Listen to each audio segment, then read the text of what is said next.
Framing the constitution part number 4। इस part में हम इस चैप्टर को खत्म करने वाले हैं, तो सीधे स्टार्ट करते हैं। हमारा second last topic, the powers of the state. हमारी कॉन्स्टिट्यूएंट असेंबली में एक बहुत बड़ा मैटर उठ के आ गया था कि सेंट्रल गवर्नमेंट में और स्टेट गवर्नमेंट्स में हमें पावर को किस तरीके से डिस्ट्रीब्यूट करना चाहिए। आप जानते ही हैं, हमारे यहाँ फेडरल गवर्नमेंट को फॉलो करते हैं, यानी कि जो पावर्स हैं वो सेंटर और स्टेट के बीच में डिवाइड की गई है। लेकिन ये बहुत बड़ा एक मैटर था कि हमें कितनी पावर सेंटर को देनी चाहिए, कितनी ज़्यादा पावर हमें स्टेट्स में डिवाइड करनी चाहिए। सबसे पहले हम नेहरू जी के ओपिनियंस को देख लेते हैं। इन्होंने प्रेसिडेंट को एक लेटर लिखा था, उसमें इन्होंने लिखा था क्योंकि अब पार्टीशन तो हो ही गया है, तो अब हमें चाहिए कि हम अपनी कंट्री में सेंटर को ज़्यादा पावर दें। हमें एक ऐसी वीक सेंट्रल अथॉरिटी नहीं चाहिए जो कि इंडिया में पीस को इंश्योर ना करा पाए, जो कि अलग-अलग मैटर्स में कोऑर्डिनेशन ना करा पाए, जो कि इंटरनेशनल स्फीयर में इंडिया का व्यू पॉइंट ना रख सके। हमें ऐसी गवर्नमेंट नहीं चाहिए। हमें चाहिए स्ट्रॉन्ग सेंटर जो कि अपने व्यू को अच्छे से रख सके, सारी चीज़ों को अच्छे से कंट्रोल कर सके। हमारा जो ड्राफ्ट कॉन्स्टिट्यूशन था उसमें 3 लिस्ट बनाई गई थी, union list, state list, concurrent list. Union list में ऐसे सारे सब्जेक्ट होते हैं जिसमें हमारा जो पार्लियामेंट है वो लॉज बनाएगा। स्टेट लिस्ट के जितने भी सब्जेक्ट है उसमें लेजिस्लेचर जो होती है अलग-अलग स्टेट की वो लॉज बनाएंगी, और कॉन्करेंट में जो पावर्स है वो शेयर की जाती है स्टेट और सेंटर के बीच में। तो वही यहाँ पे दिया हुआ है, सेंट्रल गवर्नमेंट यूनियन लिस्ट संभालेगी। इसके अलावा जो स्टेट्स हैं वो हमारी स्टेट लिस्ट के सारे सब्जेक्ट को संभालेंगी, और कॉन्करेंट लिस्ट के लिए सेंटर और स्टेट मिलकर रिस्पॉन्सिबिलिटी को शेयर करेंगे। लेकिन यहाँ पे हमें बहुत सारा ऑपोजिशन देखने को मिल रहा था।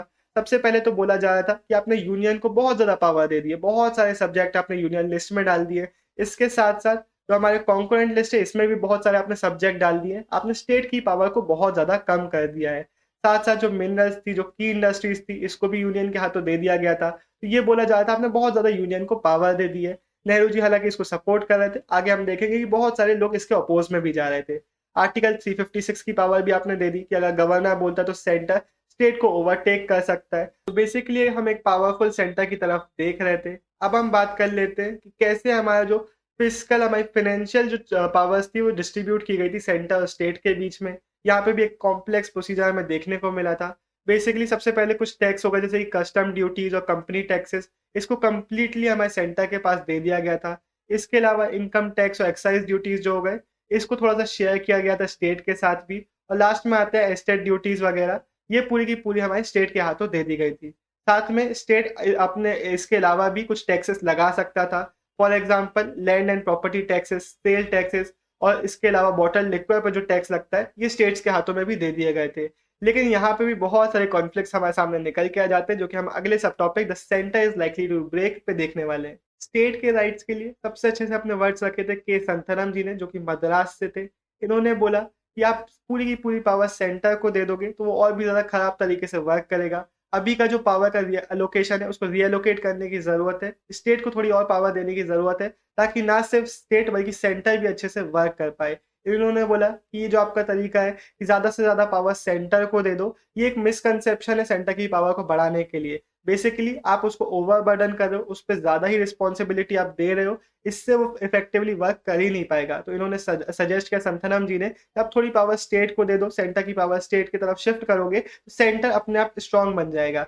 इन्होंने सजेस्ट किया, इसके बाद इन्होंने ऐड किया संथनम जी ने कि जो आपका अभी का एलोकेशन है पावर का, वो स्टेट्स को क्रिपल कर देगा, बेसिकली उनको बहुत ज़्यादा डैमेज करेगा, उनको पैरालाइज़ कर देगा, क्योंकि उनके पास आपने पावर्स दी ही नहीं है। इनका कहना था it will impoverish the condition of provinces. Provinces यानी कि स्टेट्स की यहाँ पे बात की जा रही है, क्योंकि आपने ज़्यादातर जो टैक्सेस है एक्सेप्ट लैंड रेवेन्यू आपने सेंटर को दे दिए हैं, तो आपके पास स्टेट के पास पावर्स ही नहीं बची।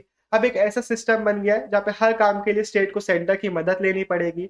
Without finances how could the state undertake any project of development. Basically इन्होंने बोला कि मुझे एक ऐसा कॉन्स्टिट्यूशन चाहिए ही नहीं है जहाँ पे हर काम के लिए सेंटर के पास स्टेट को भागना पड़े, कि मेरे को अपने पीपल को एजुकेट करना है, मेरे को सैनिटेशन का काम करना है, मुझे कोई इंडस्ट्री खोलना है, मुझे रोड्स में डेवलपमेंट करना है, तो आप पैसा दे दीजिए। ऐसा कॉन्स्टिट्यूशन ये नहीं चाहते थे। इनका कहना था अगर आपको ऐसे ही पावर को एलोकेट करना है तो फेडरल सिस्टम आप क्यों ही चूज कर रहे हो, आप यूनिटरी सिस्टम को अप्लाई कर लो। बेसिकली पूरी पावर सेंटर के पास दे दो, सेंटर ही काम कर लेगा। ये इन्होंने पूरा बताया कि आप फेडरल सिस्टम अच्छे से अप्लाई कर ही नहीं रहे हो। इसके बाद Santhanam predicted a very dark future, कि बेसिकली अगर आप अच्छे से इस पे देखोगे नहीं, बात नहीं करोगे, डिस्कशन करके पावर को फिर से रीएलोकेट नहीं करोगे, तो फ्यूचर में बहुत ज़्यादा प्रॉब्लम्स होने वाली है। जो स्टेट्स हैं वो सेंटर के अगेंस्ट रिवॉल्ट में उतर आएंगी, क्योंकि आपने पावर अच्छे से डिस्ट्रीब्यूट नहीं करी है। ऐसे ही बहुत सारे अलग-अलग प्रोविंसेस से लोगों ने इसी फ़ियर को दिखाया। उन्होंने बोला कि आपको कॉन्करेंट लिस्ट और यूनियन लिस्ट से थोड़े से सब्जेक्ट को कम करके स्टेट में डालने की ज़रूरत है। A member from Odisha want the centre is likely to break, क्योंकि आपने बहुत ज़्यादा पावर उसको दे दी है, बहुत ज़्यादा ओवर सेंट्रलाइजेशन आपने कर दिया अपने कॉन्स्टिट्यूशन में। इसके बाद ये बॉक्स हमारे सामने निकल के आ जाता है, इसमें भी यही बात की गई है कि जो आप सेंटर को स्ट्रांग बना रहे हो, ये आपका पेट्रियोटिज्म नहीं दिखा रहा है, उसको आप पॉज करके एक बार पढ़ लीजिएगा। अगला हमारा सब टॉपिक आता है, what we want today is a strong government. अब हम वापस से देखेंगे कि जो स्ट्रांग गवर्नमेंट के, स्ट्रांग सेंटर के जो फेवर में लोग थे, वो इसके रिस्पॉन्स में क्या बोलते हैं। तो जब प्रोविंसेस की पावर बढ़ाने की बात आई, तब असेंबली में हमें बहुत स्ट्रांग रिएक्शंस देखने को मिले। सबसे पहले तो जब कॉन्स्टिट्यूएंट असेंबली स्टार्ट हुई थी, उस टाइम से ही बोला जा रहा था कि हमें स्ट्रांग सेंटर चाहिए, लेकिन अब हमें दोनों साइड से बहुत स्ट्रांग व्यूज देखने को मिल जाते हैं। यहाँ पे अंबेडकर जी एक एग्जाम्पल है जो कि सपोर्ट कर रहे थे हमारे स्ट्रांग सेंटर को। A strong and united center, much stronger than the center we had created under the Government India Act of 1935। तो बेसिकली अंबेडकर जी भी एक स्ट्रॉन्ग सेंटर की डिमांड कर रहे थे। सभी लोगों का कहना था कि जो राइट्स हो रहे हैं, जो वायलेंस हो रहा है, जो कम्युनल फ्रेंजी हो रहा है, बेसिकली जो हमारी कम्युनिटीज है अलग अलग, वो हमारे पावर से, हमारे कंट्रोल से जो बाहर निकल रही है, इसको रोकने के लिए हमें चाहिए कि हम एक सेंटर को स्ट्रॉन्ग बना सके, बहुत ज़्यादा पावर उसको दे सके, ताकि हमारा नेशन डिवाइड ना हो बल्कि यूनाइटेड रहे। ऐसे ही हमें बहुत सारे वर्ड्स देखने को मिल जाते हैं। गोपाल स्वामी अयंगर ने भी यही बात डिक्लेयर करी, the centre should be made as strong as possible. फिर बालकृष्ण शर्मा, ये हमारे ब्रिटिश टाइम के यूनाइटेड प्रोविंस एक प्रोविंस था, उधर के एक मेंबर थे, इन्होंने यही बात अच्छे से एक्सप्लेन करी कि क्यों हमें एक पावरफुल सेंटर की ज़रूरत है। सबसे पहले तो ये कंट्री की वेलबींग को अच्छे से प्लान कर पाएगा, जो हमारी इकोनॉमिक रिसोर्सेस है उनको अच्छे से मोबिलाइज करके कंट्री के बेनिफिट के लिए यूज़ कर पाएगा, अच्छे से एडमिनिस्ट्रेशन कर पाएगा अगर एक स्ट्रॉन्ग सेंटर होगा तो। अगर हमें फॉरेन एग्रेशन झेलना पड़ता है, तो उसको भी एक स्ट्रॉन्ग सेंटर अच्छे से मैनेज कर पाएगा, अपने कंट्री को डिफेंड कर पाएगा। तो ये पूरे सपोर्ट में पॉइंट्स निकल के आ रहे थे। अगर हम बात करें कांग्रेस के मेंबर्स की, तो जो कांग्रेस थी वो पहले बोलती थी कि हमें डिसेंट्रलाइजेशन अच्छे से करना है, हम प्रोविंसेस को ऑटोनॉमी देंगे। उस टाइम रीजन ये थे कि तब हमें मुस्लिम लीग को भी हम अश्योरेंस देना चाहते थे कि जिन प्रोविंसेस में आप पावर में आओगे, सेंटर आपको डिस्टर्ब नहीं करेगा, आपके पावर के बीच में इंटरफेयर नहीं करेगा। लेकिन जब पार्टीशन हो ही चुका था, तो जो नेशनलिस्ट थे उनके व्यूज चेंज हो गए। इन्होंने बोला अब हमें डिसेंट्रलाइज स्ट्रक्चर की जरूरत नहीं है, अब हमें पावरफुल सेंटर की जरूरत है। इसके बाद ये पॉइंट्स निकल के आए थे कि कॉलोनियल गवर्नमेंट के टाइम पे तो वैसे भी यूनिटरी सिस्टम था, पूरी की पूरी पावर एक हाथ में थी। तो फिर यहाँ पे ये भी बोला जा रहा था कि जब वायलेंस होता है, तब हमें चाहिए कि सेंटर स्ट्रांग हो हमारा। इसके रीजंस ये बताए जा रहे थे कि हमें इस केओस को फोरस्टॉल करने की जरूरत है, यानी कि केओस जितना भी हो रहा है, डिसऑर्डर हो रहा है, कंफ्यूजन हो रहा है सोसाइटी में, उसको हमें कंट्रोल करने की जरूरत है। हमारी कंट्री की इकोनॉमिक डेवलपमेंट की हमें ज़रूरत है, और ये हम तभी कर पाएंगे जब हम सेंटर को स्ट्रॉन्ग रखेंगे। द कॉन्स्टिट्यूशन दस showed a distinct bias toward the right of the union of India over those of its constituent states. Basically अब हमें कॉन्स्टिट्यूशन में देखने को मिलता है कि थोड़ा सा बायसनेस दिखाया गया था कि हाँ भाई, हमें जो सेंटर है उसको थोड़ा स्ट्रॉन्ग बनाना है कंपेरेटिवली बाकी स्टेट्स के, और ये हमें कॉन्स्टिट्यूशन में देखने को मिल भी जाता है। इसके बाद हमें स्टार्ट होता है हमारा अगला बहुत important topic, the language of the nation. इस पे भी बहुत ज़्यादा डिबेट्स हुई थी, और बहुत इंटरेस्टिंग इस पे डिबेट्स हमें देखने को मिलने वाली है। एक बहुत बड़ा क्वेश्चन ये हमारे सामने आता है कि अलग-अलग कल्चर में, अलग-अलग रीजन में, हमारे इंडिया में अलग लैंग्वेज बोली जाती है। तो हम एक यूनिफाइड नेशन कैसे फॉर्म करेंगे? कैसे हम एक ऐसी लैंग्वेज लेके आएँगे जिसको सब एक्सेप्ट करेंगे, जिसको सब अपनी एक आइडेंटिटी की तरह देखेंगे? तो ये बहुत बड़ा क्वेश्चन था हमारी कॉन्स्टिट्यूएंट असेंबली के सामने, और जब भी लैंग्वेज की बात आती थी, तो बहुत हीटेड डिबेट हमें देखने को मिलती थी हमारी कॉन्स्टिट्यूएंट असेंबली में। तो वो यहाँ पे हम देखने वाले हैं। सबसे बड़ा क्वेश्चन ये था कि हम डिवाइड ना हो जाए अपने इतने सारे कल्चर्स, इतने सारे लैंग्वेजेस के कारण। तो हम देखते हैं कि क्या सॉल्यूशन हमारी कॉन्स्टिट्यूएंट असेंबली में निकाला। सबसे पहले 1930s में जो कांग्रेस थी, उसने एक्सेप्ट कर लिया था कि हिंदुस्तानी जो लैंग्वेज है वो हमारी नेशनल लैंग्वेज बनेगी। गांधी जी इस लैंग्वेज को सपोर्ट किया करते थे। गांधी जी का कहना था हमें ऐसी लैंग्वेज को सपोर्ट करना है, ऐसी लैंग्वेज बोलना है जो कि कॉमन पीपल भी इजीली अंडरस्टैंड करे, तो इसलिए हिंदुस्तानी को सपोर्ट किया करते थे। हिंदुस्तानी हिंदी और उर्दू दो लैंग्वेजेस का एक ब्लेंड था, इसको बहुत सारे लोग समझा करते थे। हमारे इंडिया में बहुत लार्ज सेक्शन इस लैंग्वेज को बोला भी करते थे। ये एक कॉम्पोजिट लैंग्वेज थी जिसने अलग अलग कल्चर से, अलग अलग रीजन से वर्ड, अलग अलग सोर्सेज से वर्ड्स अपने अंदर इनकॉर्पोरेट कर लिए थे। तो बहुत सारे रीजन्स में इस लैंग्वेज को समझा जाता था, कॉमन पीपल इसको समझा और बोला करते थे, इसलिए गांधी जी इसको सपोर्ट किया कर रहे थे।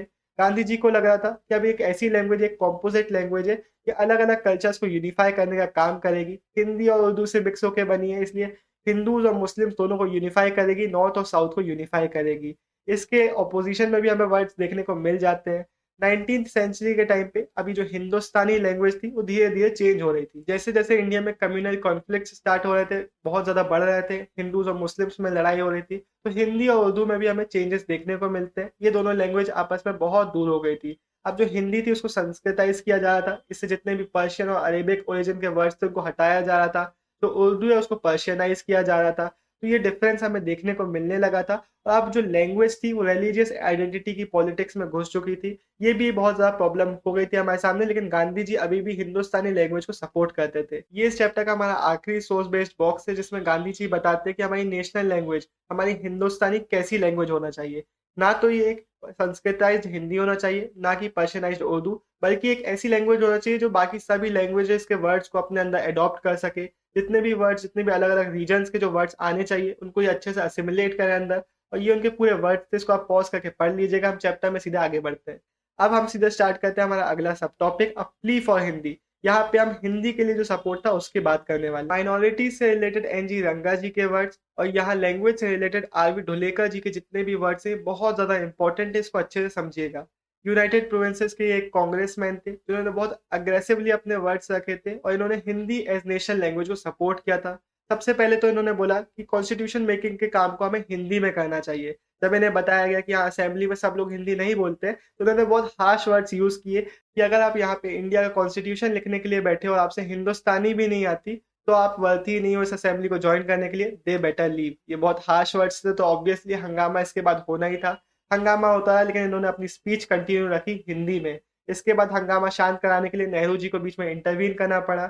यहाँ पे तो हंगामा नेहरू जी ने शांत करा दिया, लेकिन इसके बाद जब भी लैंग्वेज की डिबेट हुई, अगले 3 सालों में हंगामा हमेशा होता रहा। फिर से हमें धुलेखा जी के वर्ड्स देखेंगे, बहुत इंटरेस्टिंग ये टॉपिक होने वाला है। 12 सितंबर 1947, ऑलमोस्ट 3 साल हो चुके थे और धुलेखा जी के वर्ड्स ने फिर से हमारी कॉन्स्टिट्यूएंट असेंबली में बहुत ज़्यादा हलचल कर दी। अब इस टाइम तक जो हमारी लैंग्वेज कमिटी थी हमारी कॉन्स्टिट्यूएंट असेंबली की, इसने अपनी रिपोर्ट प्रोड्यूस कर दी थी। इसने एक बीच का सॉल्यूशन लेके आ गए थे ये लोग। Basically Hindi as the national language के सपोर्टर्स वर्सेस जो अपोज़ में थे, इनके बीच का एक रास्ता अपनाया गया था। अभी तक फॉर्मल डिक्लेरेशन नहीं हो चुका था, लेकिन डिसाइड हो चुका था कि हमें क्या करना है। बेसिकली ये डिसाइडेड था कि देवनागरी स्क्रिप्ट की जो हिंदी है, उसको ऑफ़िशियल लैंग्वेज बनाया जाएगा और ट्रांज़िशन को हिंदी की तरफ ग्रेजुअल रखा जाएगा।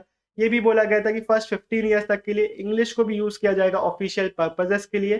साथ-साथ जितने भी प्रोविंसेस हैं, वो खुद की लैंग्वेज भी डिसाइड कर सकते हैं कि प्रोविंशियल लेवल पे कौन-सी रीजनल लैंग्वेज में ऑफ़िशियल वर्क्स किए जाएँगे। तो ये पूरा एक ऐसा रास्ता अपनाया गया था। ये एक ऐसा रास्ता था कि दोनों साइड का नहीं था, बीच का रास्ता था। बेसिकली हिंदी को हमने नेशनल लैंग्वेज नहीं बनाया, हमने ऑफ़िशियल लैंग्वेज बना दिया। अब ये सोचा जा रहा था कि जो रफ़ल्ड इमोशन से जो आग लगी हुई थी हमारी कॉन्स्टिट्यूएंट असेंबली में, जो ऑपोज़िशन देखने को मिला था, उसको थोड़ा शांत किया जाएगा, क्योंकि एक बीच का रास्ता अपनाया गया था और ये एक ऐसा रास्ता था जो कि सभी लोग एक्सेप्ट करेंगे। इसके बाद भी बहुत सारी हलचल हुई, उसको हम देखते हैं। फिर से ढोलेकर जी के वर्ड्स हम यहाँ पे देख लेते हैं। ढोलेकर जी डेफ़िनेटली ऐसे लोगों में से नहीं थे जो रिकन्सिलिएशन चाहते थे। वो चाहते थे कि हिंदी को ही नेशनल लैंग्वेज बनाया जाए, ना कि ऑफ़िशियल लैंग्वेज। इसके बाद वो अपनी स्पीच में फिर से अटैक करते हैं उन लोगों के ऊपर जो हिंदी को बोल रहे थे कि इसको नेशन पे फ़ोर्स किया जा रहा है, या फिर महात्मा गांधी जी के नाम पे जो लोग बोल रहे थे कि हिंदुस्तानी को नेशनल लैंग्वेज बनाया जाए, ना कि हिंदी को। उन पे ये अटैक करते हैं, उनको ये मॉक करते हैं, उनका मज़ाक ही उड़ाते हैं। ये बोलते हैं, "sir, nobody can be more happy than myself that Hindi has become the official language." मुझसे ज़्यादा खुश कोई और नहीं होगा। कुछ लोग कहते हैं कि हिंदी को ये कंसेशन दिया गया है कि इतनी बहस हो रही थी, इतने आर्ग्यूमेंट्स हो रहे थे, चलो आर्ग्यूमेंट एंड करने के लिए हिंदी को ऑफिशियल लैंग्वेज बना दिया जाए। लेकिन ऐसा नहीं है, ये एक हिस्टोरिकल प्रोसेस आज खत्म किया गया है हिंदी को ऑफिशियल लैंग्वेज बना के। तो ये इनके व्यू पॉइंट्स थे। इस बार धुलेखा जी से लोगों को प्रॉब्लम ये थी कि जिस तरीके से वो रख रहे थे, वो लोगों पे चिल्ला रहे थे, आर्ग्यू कर रहे थे, ना कि पीसफुली अपने पॉइंट्स रख रहे थे। प्रेसिडेंट जो हमारे असेंबली के थे, उन्होंने भी धुलेखा जी को बोला कि जब आप ऐसे गुस्सा कर रहे हैं, तो आप अपने केस को आगे लेके नहीं जा रहे हैं, बल्कि प्रॉब्लम्स क्रिएट कर रहे हैं। लेकिन धुलेखा जी ने अपने अंदाज को कंटिन्यू रखा, उसी तरीके से चिल्लाते हुए अपने सारे पॉइंट्स उन्होंने रखे।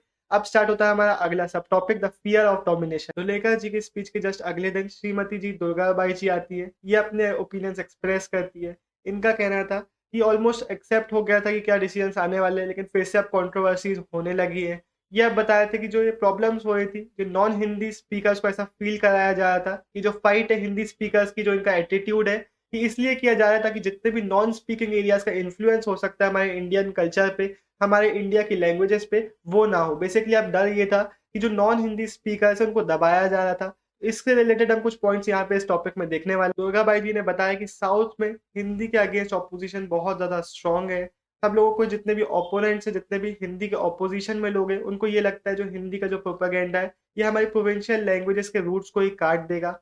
लेकिन फिर भी दुर्गाबाई जी गांधी जी को सपोर्ट करती है, जो हिंदी प्रोपेगेंडा है उसको साउथ में स्प्रेड करने की बात करती है, जितना भी ऑपोजिशन मिलता है उसको ब्रेवली ये लोग झेलती है और स्कूल स्टार्ट करती है, क्लासेस स्टार्ट करती है हिंदी में। बेसिकली साउथ साइड में ये हिंदी को प्रमोट करना चाहती है।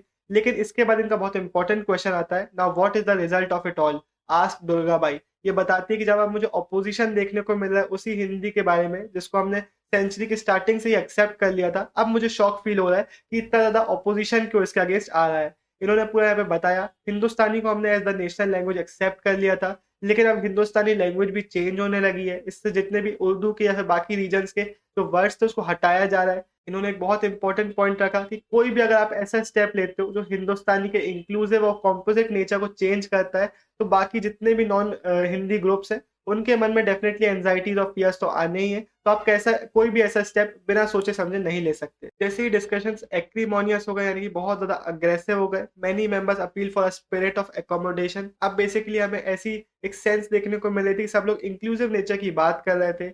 बॉम्बे से श्री शंकर राव देव, जो कि कांग्रेसमैन थे, गांधी जी के फॉलोअर थे, इन्होंने बोला कि मैंने हिंदुस्तानी को as a language of the nation accept कर लिया था, लेकिन इन्होंने यहाँ पे वार्न किया, अगर आपको हिंदी के लिए मेरा होल हार्टेड सपोर्ट चाहिए तो आपको कोई भी ऐसा एक्शन नहीं लेना चाहिए जिससे मेरी सस्पिशन बढ़ जाए, कोई भी ऐसा एक्शन नहीं लेना चाहिए जो मेरे फियर को स्ट्रेंथन कर दे। इसके बाद सिमिलर चीजें टी ए रामलिंगम चेतिया, जो कि मद्रास से थे, इन्होंने भी बोली। इन्होंने बोला आपको कोई भी जो एक्शन लेना है आपको बहुत कॉशियसली लेना पड़ेगा। अगर आप हिंदी को भी बहुत अग्रेसिवली इम्पोज करोगे, बहुत अग्रेसिवली पुश करोगे, तो इससे बहुत ज्यादा हार्म देखने को मिलेगा, कोई एक्सेप्टेंस नहीं देखने को मिलेगी। Fears of the people even if they are unjustified, चाहे वो जस्टिफाइड हो चाहे अनजस्टिफाइड हो, आपको उनको सबड्यू करना पड़ेगा, फियर्स को पहले कम करना पड़ेगा, वरना there will be bitter feelings left behind. तो ये इनका ओपिनियंस थे।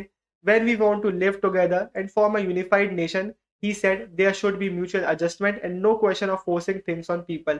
तो अब यहाँ पे इंक्लूसिव नेचर की बात की जा रही थी और ये बोला जा रहा था आप कोई भी चीज को फोर्स नहीं करना चाहिए। वीडियो में आगे बढ़ने के पहले एक छोटा सा रिमाइंडर कि इस वीडियो को शेयर कर दीजिए। आपका छोटा सा शेयर हमें बहुत हेल्प करता है ग्रोथ करने के लिए, और आपके दोस्तों को भी डेफिनेटली हेल्प करेगा इस चैप्टर को समझने के लिए। अगर आपने पहले से ही शेयर कर दिया तो कॉमेंट सेक्शन में जरूर बताइएगा, हमें देख के बहुत अच्छा लगता है।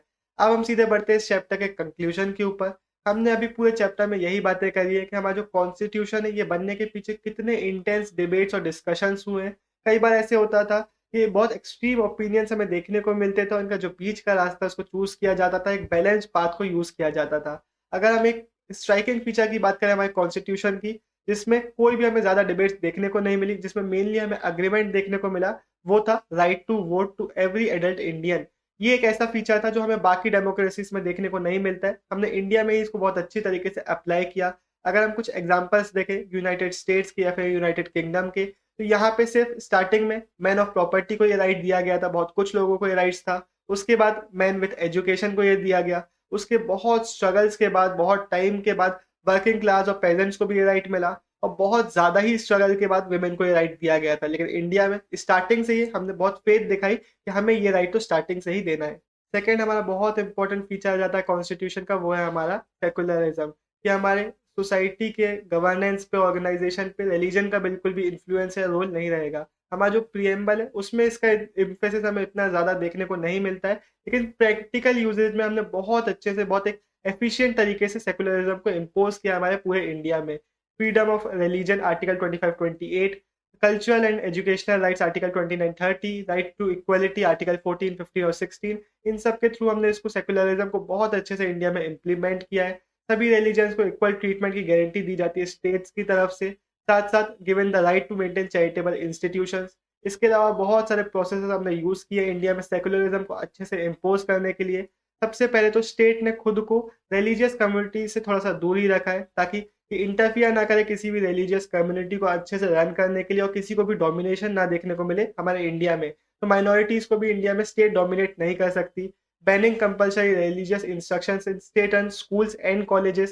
साथ साथ किसी भी तरीके से एम्प्लॉयमेंट में रिलीजियस डिस्क्रिमिनेशन को इलीगल बताया गया है। लेकिन यहाँ पे हमारे स्टेट ने थोड़ी सी लीगल स्पेस खुद के लिए रखी है कि अगर कोई मेजर चीज हमें चेंज करनी है तो उसके बाद थोड़ा लीगल राइट्स हो।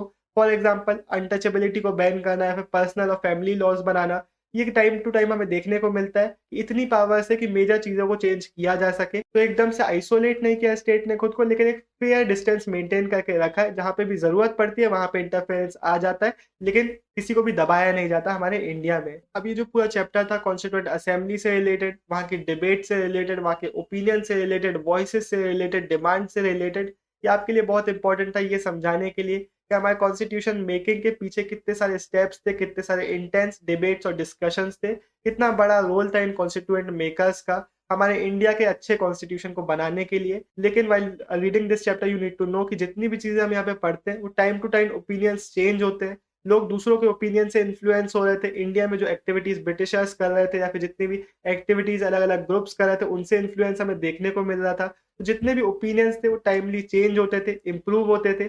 बहुत सारे इम्प्रूवमेंट्स होते थे अलग-अलग लोगों के ओपिनियंस में, और बहुत सारे ओपिनियंस के बाद ही कोई चीज़ यहाँ पे फाइनलाइज़ होती थी। तो ये था हमारा पूरा चैप्टर हमारे कॉन्स्टिट्यूएंट असेंबली से रिलेटेड। होपफुली आपको चैप्टर अच्छा लगा होगा। अगर आपको एक्सप्लेनेशन अच्छा लगा तो कमेंट में ज़रूर बताइएगा, वीडियो को लाइक कीजिएगा और हम मिलेंगे किसी और चैप्टर में।